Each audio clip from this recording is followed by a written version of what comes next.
రోజు 3 మాటలు గంగా నది గంగా నది గంగా నది అని అనుకుంటే చాలు. అలా పడుకోబోయే ముందు లేచే ముందు ఒకసారి గంగని స్మరించిన వాడు ఎవరుంటాడో అటువంటి వాడి యొక్క మహాపాతకములను కూడా గంగ తీసేస్తుంది. గంగ పరమశివుడి తల మీద పడేటప్పుడు అహంకరించింది. ఈయనంతటి వాడు ఈడ్చవతల పారేస్తానంది. అదే గంగ తన తప్పు దిద్దుకోవడం ఎలా అనుకుందిట. నమ కపర్దినీచ వ్యుక్త కేశాయచ, పెద్ద జటాజూటంతో ఉన్న శంకరుడే బోడిగుండుతో శంకరాచార్యుల వారిగా వచ్చాడు. శంకరాచార్యుల వారిగా కాశీపట్టణానికి శంకరులు వస్తూ ఉంటే గంగ కెరటాలు ముందుకొచ్చేట. ఆనాడు నీ శక్తి తెలుసుకోలేక అహంకరించి నెత్తి మీద పడ్డా, ఈనాడు నీ కాళ్ళ మీద పడతానని కెరటాలు ముందుకొచ్చేన కాళ్ళు కడిగేట.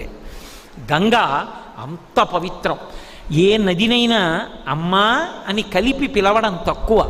యమునమ్మ ఏదో